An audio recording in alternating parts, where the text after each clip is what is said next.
en un apocalipsis, por ejemplo, energético. Saludamos también a Enric Sorribes. Enric, muy buen día, muy buenos días. Hola, buenos días, ¿qué tal? ¿Estamos preparados? Bueno, unos más que otros, supongo. Vaya temazo, ¿eh? Y también tenemos a Andoni Azurmendi. Andoni, muy buenos días. Muy buenos días a todos. Aquí disfrutando de esta prolongación del verano cuando ya estamos en otoño. Está claro, y los que tienen huerto, los que tienen plantitas, los que tienen fresas, que van viendo cómo en finales de septiembre, cosa inusual, o principios de octubre, pues aún puedes recolectar algo. Y todos recordamos la nevada que nos hizo en mayo delante de las puertas del estudio de la radio, que la tenemos inmortalizada con una fotografía que ahí está. Bueno, es la magia de la naturaleza, ¿no? Unos días en cambio climático, otros no, otros ciclos, pero la realidad es que se están fundiendo los glaciares, algunos de ellos más que centenarios. Groenlandia se funde, pero sí su hielo, y otras partes del planeta. Algo sucede. Y vamos a tratar un tema de cómo sobrevivir a un apocalipsis. Y puede venir derivado de muchas cuestiones, pero así, para entrar en materia, ¿creéis que a día de hoy, y recordando lo que comentamos aquí en el 2016, cuando salió el Ministerio de Interior de Alemania, del gobierno alemán, que instaba a acumular comida para 10 días ante una posible catástrofe? Esto queda en el subconsciente. Dices, bueno, ¿y por qué lanzas este mensaje? ¿Y para qué?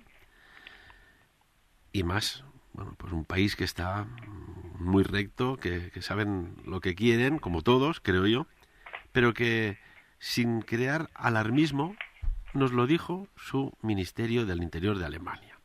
¿Qué opináis? Andoni, Enric, Charlie. Bueno, ya que has dado, pero ya no sé si era por orden alfabético, intervengo. Yo creo que la primera cosa que me gustaría comentar es que en principio a nivel educacional y cultural soy partidario, lo he dicho en muchas ocasiones, que la formación que recibimos a nivel de los colegios es una cultura, es una formación reglada en función de unos conceptos que no siempre son excesivamente prácticos. Sería bueno que todos tuviésemos una formación más dedicada a cómo hemos de cuidarnos en todos los sentidos, a nivel alimentación, a nivel físico y tal. Y, cómo no, qué hay que hacer en momentos concretos para responder, para ser capaces de estar preparados para responder a diferentes dificultades que nos pueden surgir.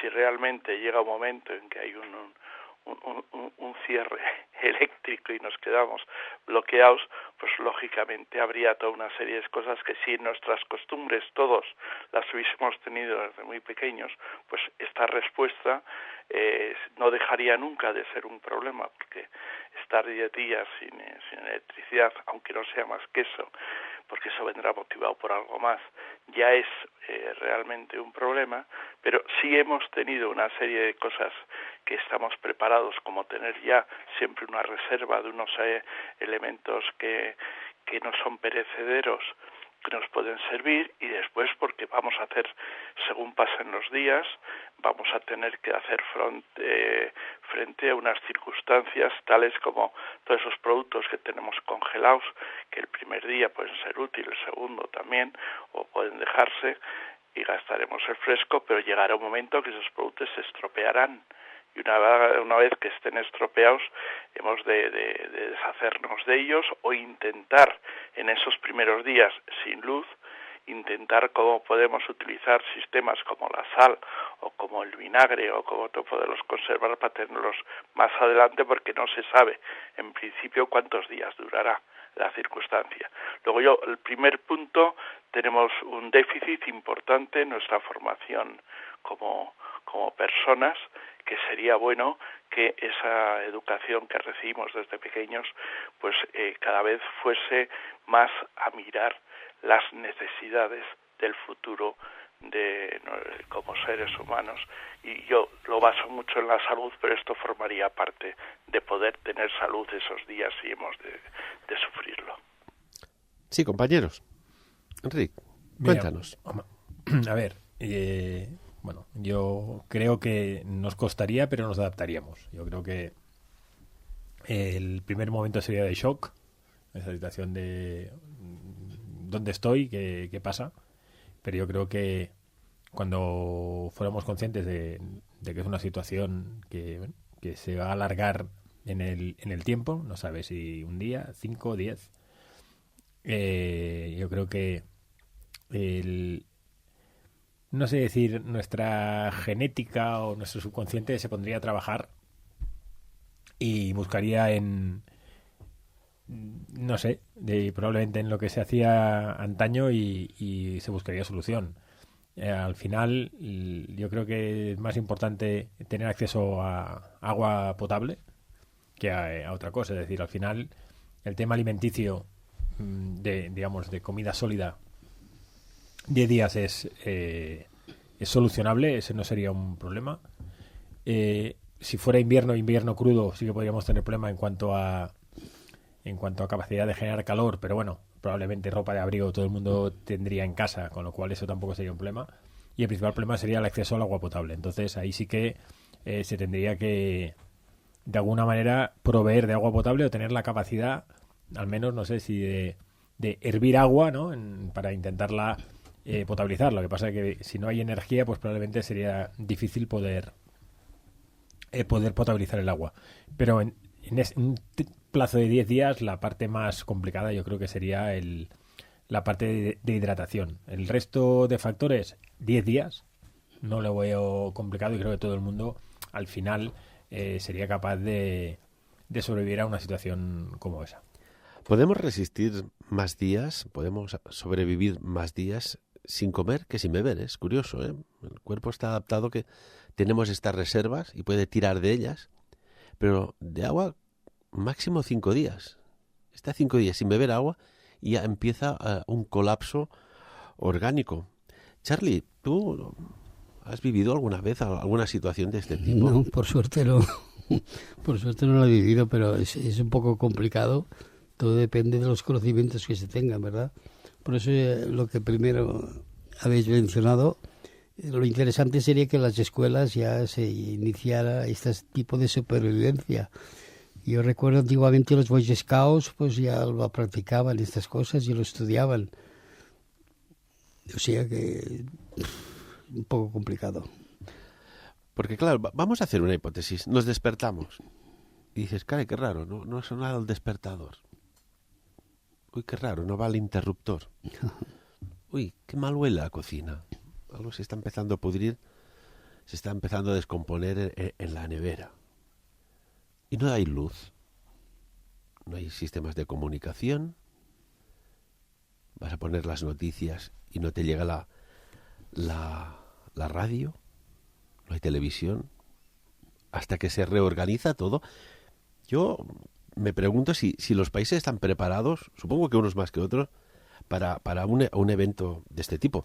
Todos recordamos lo que sucedió en el año 1859, cuando el Sol nos envió un beso solar, una ECM, una eyección de masa coronal, y generó un efecto Carrington que frió en aquel momento todos los telégrafos del planeta, porque era lo único que había con electricidad. Ahora imaginamos, ¿no? Vamos a ponernos en escena con toda la dependencia que hay de la electricidad. Sí, pero que al final, es lo que decía, la electricidad es un factor externo al que nosotros nos hemos adaptado. Yo creo que, sería psicológicamente duro, ¿no? Porque hoy en día estamos todos conectaditos a las maquinitas y la mayor parte de nuestro ocio depende de la electricidad y demás, pero que es un factor que, yo creo que todo el mundo ha vivido en alguna situación o en algún entorno, en algún día de su vida en el que no ha tenido acceso a la electricidad. Y me acuerdo cuando yo era pequeño en Barcelona, que los cortes de luz eran, no diré que eran asiduos, pero pasaban, y podías estar 2 o 3 horas sin luz. Y yo me acuerdo que en casa pues todo el mundo tenía la provisión de velas pertinente, Y ¿no? gas. Sí. Y luego encendía y cuando era invierno nos poníamos todos en la cocina. Los quinqués. Sí, entonces le dabas a los fogones y entonces, bueno, pues te dabas un poquito de calor y vas con las velas. Y ya me acuerdo haberme ido a dormir con la luz de las velas y por la mañana tener luz. Es decir, el factor lumínico vía electricidad o el soporte de la electricidad a todo lo que tenemos hoy en día, bueno, nos afectaría a nivel comunicativo de larga distancia, pero vuelvo a lo mismo, no sería un factor clave en cuanto a la supervivencia. Volvemos otra vez. El único factor que yo creo que sería de riesgo real sería la potabilidad, el agua potable. Y eso sería el factor a considerar. Y la pregunta es si los acuíferos o el agua corriente fueran de alguna manera tocados, ahí sí que tendríamos que plantearnos todos cómo lo hacemos, porque no creo que mucha gente tenga en casa pastillas potabilizadoras del agua, ¿no? Por ejemplo, y eso quizás sería una posibilidad, una alternativa pues claro, porque tampoco puedes subsistir a base de bebidas azucaradas, ¿no? Porque bueno, sí, vale, en casa no sé, todo el mundo tendrá, pero bueno, la bebida azucarada no es un sustitutivo del agua, ¿no? Propiamente, entonces la provisión de líquido la tienes que garantizar. Andoni, sí, cuéntanos. Bueno, experiencias todos hemos tenido, pero es que claro, lógicamente no tan prolongadas, ¿no? Y estamos, lógicamente, en este momento tenemos una dependencia de todo lo que es a nivel de comunicación, y lo que anteriormente era el teléfono, pues lo hemos convertido en una serie de elementos como puede ser internet, a nivel de correo electrónico, diferentes vías de comunicación, y todo esto lógicamente se corta. Quiere decir que no puedes, se cortará en cuanto las baterías se nos empiecen a perder, se acaben. Quiere decir que ahora mismo Enrique ha apuntado un tema de pastillas para poder potabilizar el agua, una serie de sistemas de acumulación de batería que pueda servir para dar luz a unos o sistemas para que sin luz podamos funcionar. Por suerte los hospitales y tal ya lo tienen, pero ¿para cuánto tiempo? Aquí está el problema. Mientras puedan subsistir. Después nos quedaríamos en casa, o cuando ya pasamos un día saldríamos a la calle a intentar agruparnos en zonas en las que estarían previstas y preparadas. Ya digo, yo insisto mucho, es un tema que debemos de tener previsto, no porque sea algo habitual, sino no pensemos en esos 10 días, pensemos en circunstancias que pueden pasarnos de esa incomunicación que cada vez es más difícil para nosotros porque nos estamos acostumbrando a esa dependencia. Esto hace 50 años pues no sería la misma problemática que ahora, por más que el efecto sería el mismo, hay una serie de circunstancias que no echarían en falta. Y por ejemplo, a nivel de reservas estratégicas de petróleo, ¿no? Que los más previsores para un evento de estas características, primero es Estados Unidos, que tiene unas reservas de petróleo descomunales, pero después va China, después va Japón, después va Corea del Sur, ¿no? Es como aquella hormiguita que va guardando alimentos para cuando venga el frío. ¿Hay reservas estratégicas también de alimentos y de reservas hídricas para un fenómeno de estas características? ¿Qué opináis? Sí, Enrique. Hombre, al final yo creo que los países que suelen estar más adaptados son países que por razones X han estado siempre en tensión. Es decir, Estados Unidos vivió con Rusia un periodo de Guerra Fría muy largo, tanto en la Unión Soviética en su momento y Estados Unidos, y posteriormente Rusia y Estados Unidos, son oponentes así no declarados, pero continúan viviendo en tensión con una serie de enemigos importantes, y ante esa situación tienes que estar preparado. China más o menos vivió y sigue viviendo una situación bastante similar, y al final pues ves que esa manera de de vivir es una adaptación al medio, ¿no? Que eso es la evolución, la adaptación al medio. El problema lo tenemos el resto de países que por razones X, pues o no se ha vivido en tensión o se ha dejado todo en mano del Papa Estado, ¿no? Que proveerá y solucionará la situación. Yo creo que ahí es donde se tendría que hacer un cierto énfasis, pero como al final la información que nos llega tampoco es la información final o información veraz al 100%, tampoco sabemos nunca realmente a qué atenernos, ¿no? Porque si vivimos permanentemente con reservas de 10 días, también estamos de alguna manera desperdiciando material, y eso pues tampoco es bueno, ¿no? Porque al final sería un consumo ineficiente. Entonces, bueno, en el término medio debería estar la solución, pero para estar en el término medio deberíamos tener información suficiente para poder realmente saber dónde está el término medio. ¿Quién lo pasaría más mal? ¿La gran ciudad más o menos también mediana, o la gente del campo? ¿Quién le afectaría menos? Charlie. Hombre, la gente del campo siempre tiene más ventajas, supongo yo.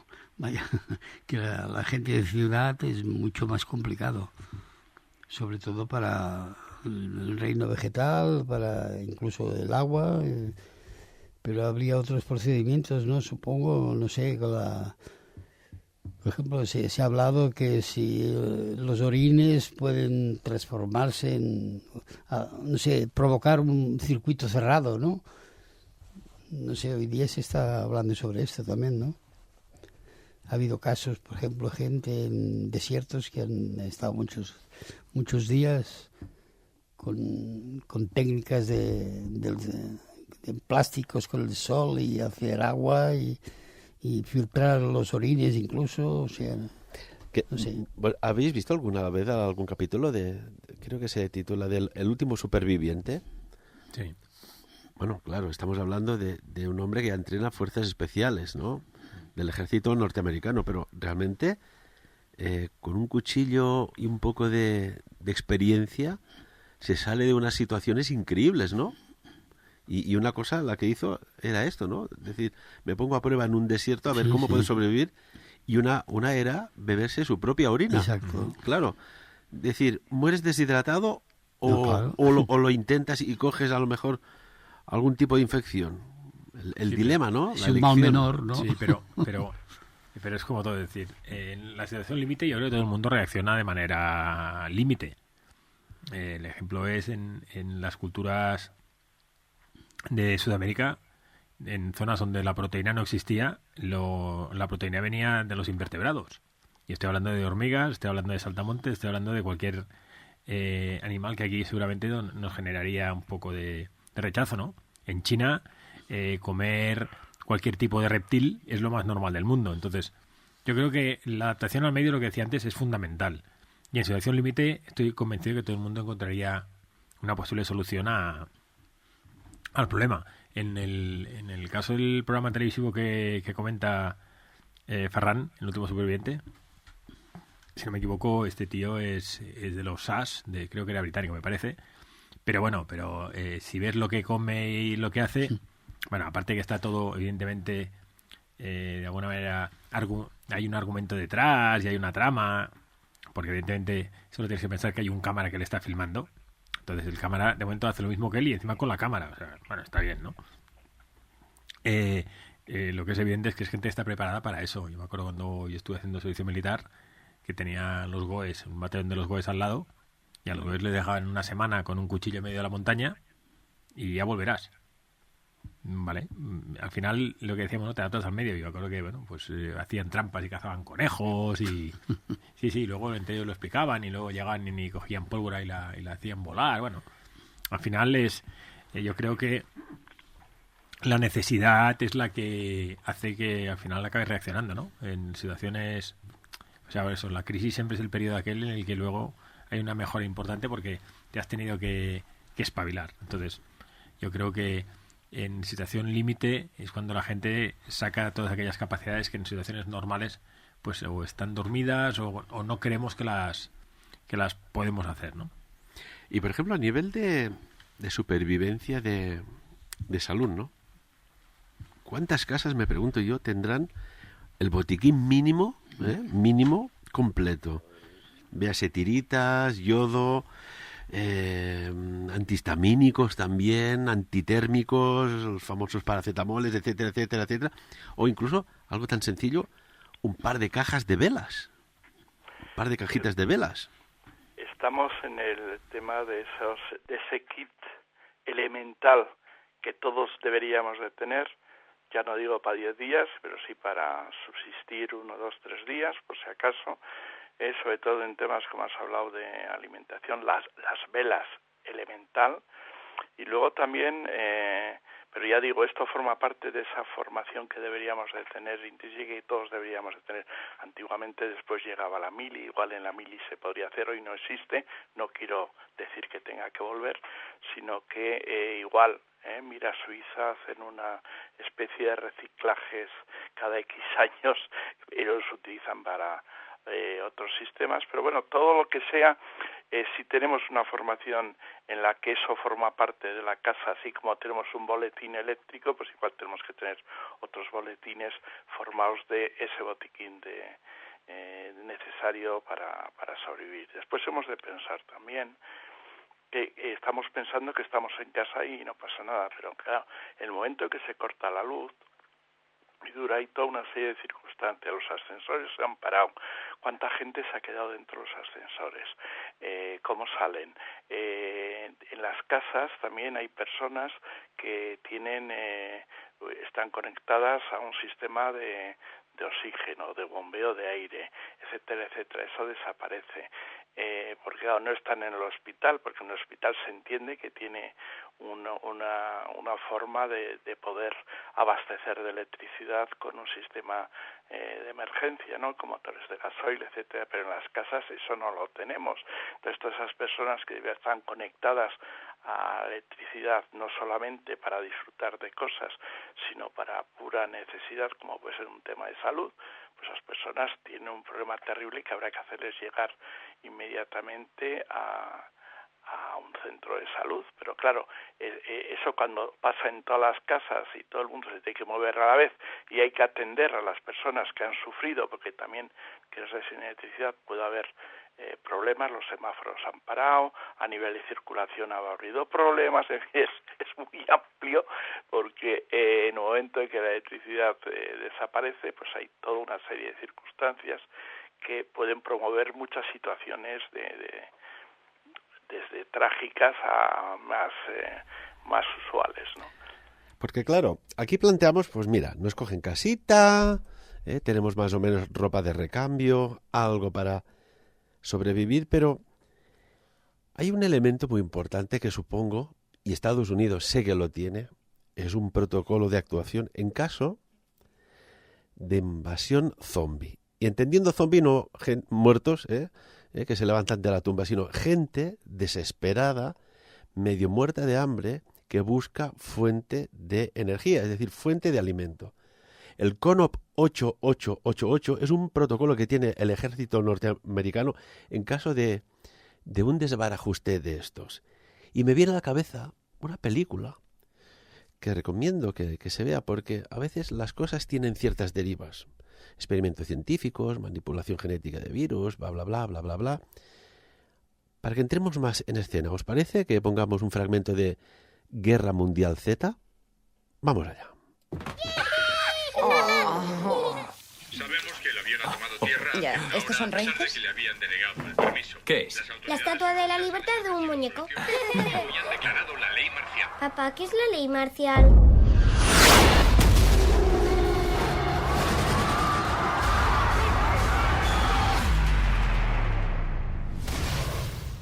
Tengo miedo. ¿Cómo sabemos que vendrán? Vendrán. ¿Lista? ¡Papi! ¡Corred, corred! ¡Jerry!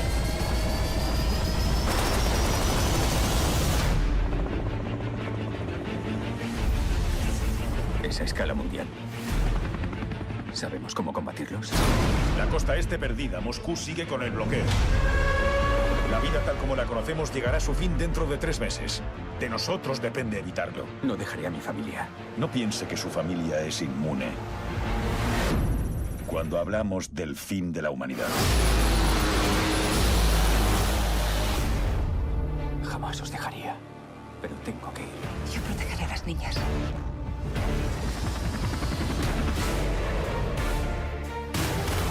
El aviso se envió desde esta instalación. Está claro que nadie se molestó en leerlo. Si logro entrar en Rusia, ¿por dónde empiezo? Rusia es un agujero negro. Busco respuestas.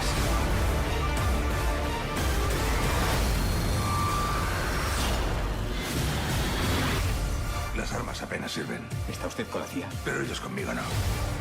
Camino. Queda algo en pie por ahí. Si supiéramos dónde se originó, quizá podríamos eliminarlo. Creo que tienen un punto débil. Cada ser humano que salvemos es uno menos que combatir.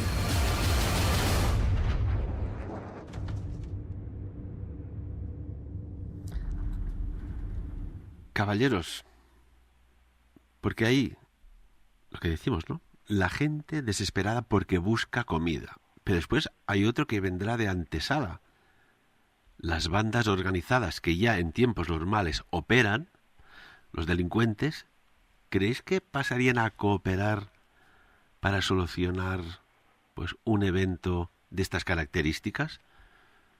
No. ¿Qué sucedería en la calle y en las casas?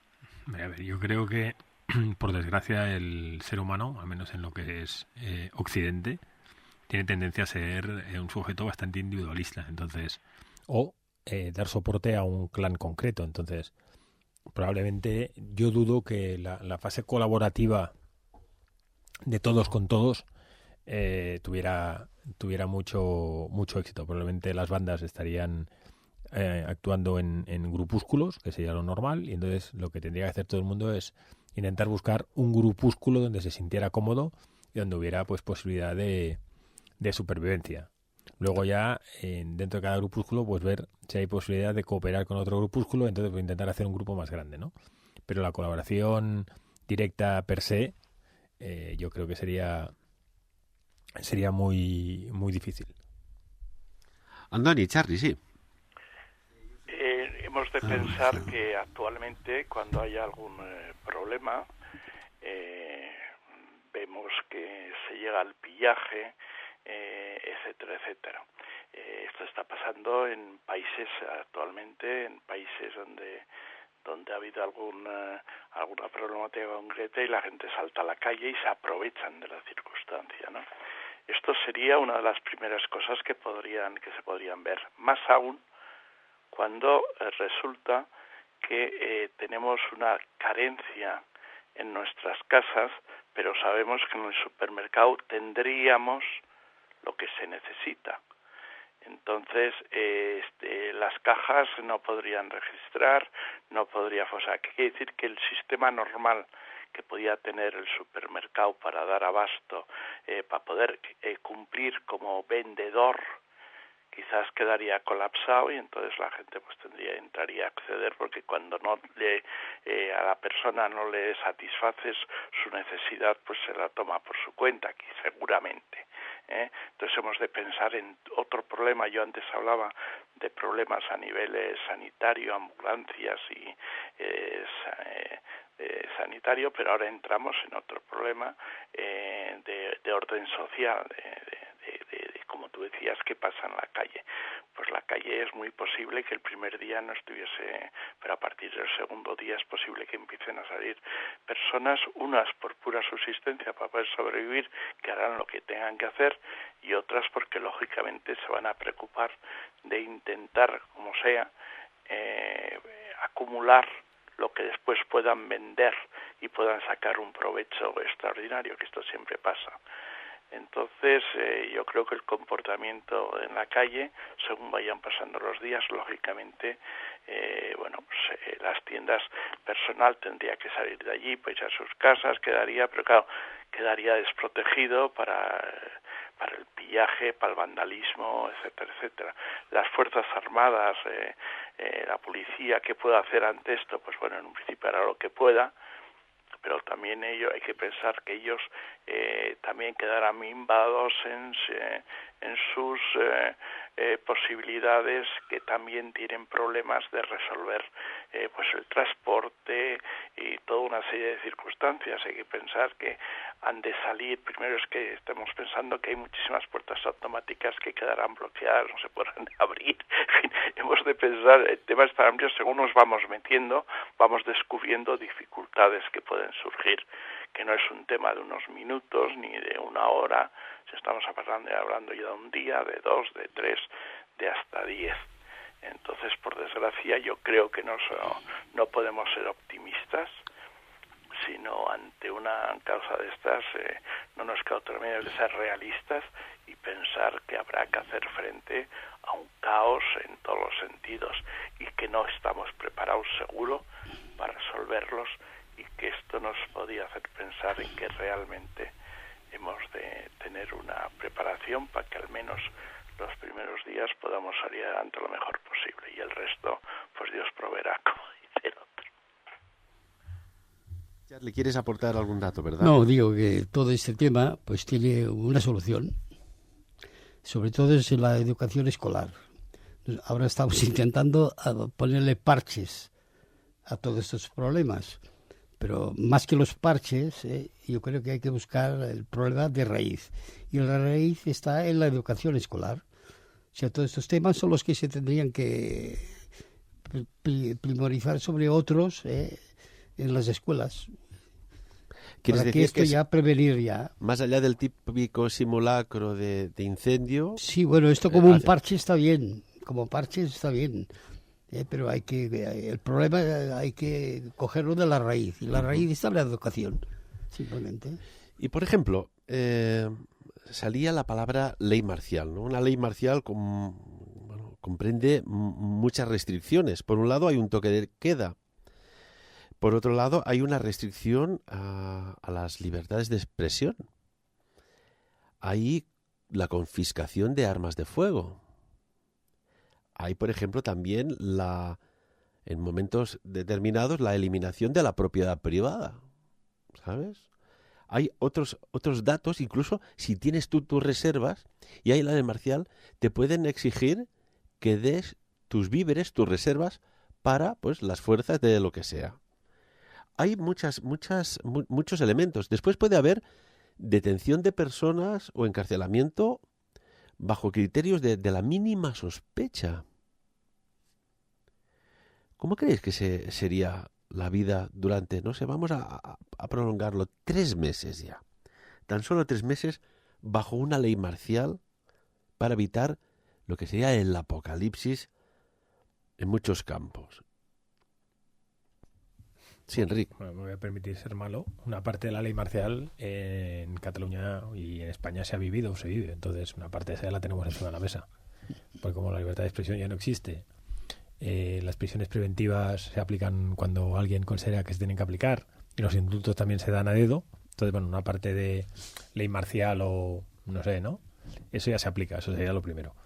Segundo, yo creo que la ley marcial se tendría que aplicar en situaciones muy, muy, muy extremas, porque lo que está claro es que la ley marcial necesita de un soporte armamentístico importante, y hoy en día, con unas fuerzas armadas disminuidas, como tienen la mayoría de países occidentales, yo creo que no puedes controlar a la población civil con la fuerza actual. Entonces, el aplicar la ley marcial sería muy complicado. Sería más fácil, de alguna manera, crear reservas o crear guetos, y el gueto podría ser en los que están dentro o los que están fuera, ¿no? Pues el gueto puede ser grande o pequeño. ¿Quieres decir que se crearían núcleos de supervivencia tipo gueto, de resistencia, con patrullas ciudadanas? O como patrulla ciudadana, o quizá el ejército, igual que creo que en la película Soy Leyenda, me parece, ¿no? Sí, de Will Smith. Sí, de Will Smith, que creo que se pone una zona en cuarentena. Entonces, bueno, tú dentro de la zona en cuarentena, ahí permites un tipo de ley marcial, pero es una zona reducida y restringida. Aquí se aplicaría lo que decíamos, ¿no? El protocolo CONOP 8888. Correcto. Sí. Ni más ni menos. Una parte de la sociedad, en este caso solo puede salir a la oscuridad de la noche o en ambientes sin luz, porque, bueno, ha habido una serie de problemas genético-biológicos que les ha afectado, y aparte están rabiosos, llevan la ira por lo que están sufriendo. Sí, pero bueno, es que yo creo que... Pero es que volvemos a lo mismo. Primero que tendríamos que ver cuál es el origen del del caos, ¿no? Porque claro, si el caos al final es porque se ha caído la tensión eléctrica, bueno, yo creo que eso al final el problema sería comunicar que ese es el problema, pero yo creo que eso todo el mundo lo acabaría solventando. El problema sería que sea algún elemento de tipo patógeno, o sea, que realmente fuera una enfermedad. Entonces ahí sí que el hecho de estar entre los sanos o los enfermos, eso sí que sería un problema grave. Entonces, la lucha por estar en el grupo sano o en el grupo que se rescata o en el grupo que puede tener opciones de sobrevivir, yo creo que eso es lo que podría generar esa situación de caos en querer estar en el lado bueno de la balanza, que esa es la parte que sería compleja. Hay una película que está muy bien, que se llama 28 días, creo que el actor es Cillian Murphy, en la que... sí, la recuerdo. En la que, sí, bueno, hay un proceso de incubación de 28 horas, hay de 28 días, si no me equivoco, y luego, claro, pues pasado ese plazo es cuando sabes si estás enfermo o no. Pero claro, durante ese plazo la situación es caótica. Entonces, pues, controlar una situación así no es evidente. Y si no me equivoco, ha habido incluso algún que otro programa de televisión en el que hacían simulacros de una guerra zombie y que ponían a una persona, ya, pero además con el soporte familiar para que realmente viviera la situación de verdad, en la que hubiera un ataque zombie, y creo que era la televisión inglesa, para intentar reeducar a un chaval. Y la situación vista desde la perspectiva del protagonista daba para preocuparse y mucho. Sí, Andoni, sí, Charlie, cuéntanos. Tenemos la problemática, tú has pasado ahora en esta inmersión de un futurible poco deseado. Hemos pasado de días a 3 meses, me parece una distancia muy grande. Es como aquello sí, entre 10 y 10.000, ¿no? Porque realmente si ya estamos pensando que en 10 días la problemática que se crearía sería muy grande, lo de los 3 meses ya es algo que yo creo que no sé si debemos de ponernos, porque realmente se nos escapará las circunstancias, porque como decía muy bien Enrique, dependerá de dónde viene la fuente que ha creado el problema y qué consecuencias tiene y cómo se desarrolla, ¿no? Pero yo creo que, por desgracia, según pasan los días, como decía antes, las circunstancias, los problemas van a ir creciendo porque comenzarán unos problemas graves de convivir, de convivencia, de supervivencia en función de si hace falta atacar o abusar de las otras personas que tienen. La fuerza se impondría por las razones que sea, y entonces sí saldrían esas armas a las que hay autorización, pero que son para otras cosas, pero se utilizarían seguramente o servirían para amenazar. En fin, no quiero pensar, pero por desgracia la bondad humana no sé si sería en lo que deberíamos de pensar, y poniéndonos en suposiciones, yo creo que nos saldría más esa bilis, ese rencor, esa necesidad de sobrevivir, y que sería realmente muy peligrosa y con consecuencias que, bueno, comenzaría la autodestrucción, porque estamos hablando también de esas fuerzas policiales y tal, pero si realmente llega a crearse, entre comillas, 2 especies de bandos, los enfermos y los sanos, por ejemplo, o lo que sea, los potentes y los impotentes, en todos los sentidos, hay que pensar que esa policía, que ese ejército, que también estarían sometidos a esas circunstancias. No serían ellos, por tener la autoridad, quienes estarían libres de ellos. Si es un tema de salud, también podían estar mermados y podían estar segmentados en función de ese problema general que tiene toda la humanidad. O sea que esas fuerzas que consideramos que serían pocas, insuficientes para hacer frente, si encima estuviesen mermadas, pues lógicamente serían mucho más insuficientes. Y la ley del más fuerte y la calle sin duda se convertiría en un problema gravísimo y posible de resolver. Sería una puesta a punto para saber si realmente somos de la especie humana o no. Saber hasta qué punto. Y creo que la respuesta la sabemos todos, ¿no? Que somos de la especie humana, seguro, porque no colaboraríamos, seguro. O sea, sería el momento aquí que hablamos de tanto de los extraterrestres, de saber si hay terrestres extra, dispuestos a colaborar y a normalizar la situación. Enrique, lo decías al principio del programa, ¿no? Y casi que son las mismas palabras que el Charles Darwin, que decía, no es el más fuerte ni el más inteligente el que sobrevive, sino aquel que más se adapta a los cambios. Sí. ¿Es así? Sí, es que la evolución nos explica esto, y la evolución ya no solo del ser humano, sino de cualquier animal. Y de cualquier vegetal, es decir, de cualquier ser vivo. La evolución que ha habido desde los orígenes del planeta hasta ahora, lo que indican es que la capacidad de adaptación es la base fundamental de la supervivencia. Aquí saldría, supongo que habrían en aquellos momentos de poca o mínima luz, en aquel núcleo familiar, ¿no? Es decir, bueno, ¿qué somos? ¿De dónde venimos? ¿Se reencontrarían las familias? Vamos a tocar la parte más humana. Yo lo que quizá creo que el núcleo sería más duro, pero el núcleo sería mucho más pequeño. O sea, porque la capacidad de protección o la capacidad de control también está limitada al número. Es decir, por un lado, cuanto más seamos, pues más capacidad de defensa frente al exterior, pero generas más conflictos en el interior. Entonces, el equilibrio entre interior y exterior es el que marcaría la dimensión del núcleo. Y posiblemente también se vería una evolución de los líderes, ¿no? El líder quizás sería, en una primera fase, el más fuerte, por la capacidad de aglutinar, pero también yo creo que luego habría la evolución hacia el que tuviera más cabeza y tuviera la capacidad de hacer que los demás evolucionaran. Y después, por ejemplo, no hemos hablado de economía. Tenemos economistas y 2 empresarios, cada uno en su sector. ¿Qué sucedería en la economía? Imagínate que ya hay un poco de electricidad y pones la radio o el televisor. ¿Qué sucedería con los índices borsarios de la bolsa? No podemos escuchar la televisión, perdón. Estamos sin electricidad. Bueno, pues a ver si empiezan ya a quitar el puñetero impuesto al sol, que al menos a gente pueda tener placas solares. Sin duda.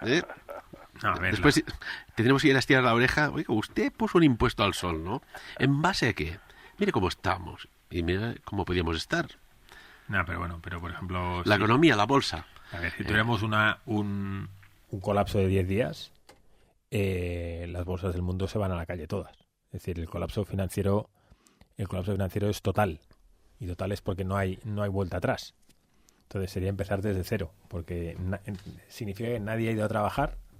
Ha habido un paro absoluto de maquinaria en todas partes. Tengamos en cuenta que hay industrias que no pueden parar, porque, por ejemplo, el coste de los altos hornos y demás, por ejemplo, es brutal. El coste de estaciones petrolíferas pues también sería brutal. Entonces, y como la cadena económica está toda vinculada, posiblemente un colapso de 10 días lo que generaría sería un colapso financiero también absoluto. Y esos dígitos que hay ahora en la pantalla del móvil o del ordenador, del dinero de la gente en el banco, ¿desaparecería? A ver, lo hemos hablado más de una vez. El dinero que tenemos en el banco físicamente no existe. Es un apunte contable.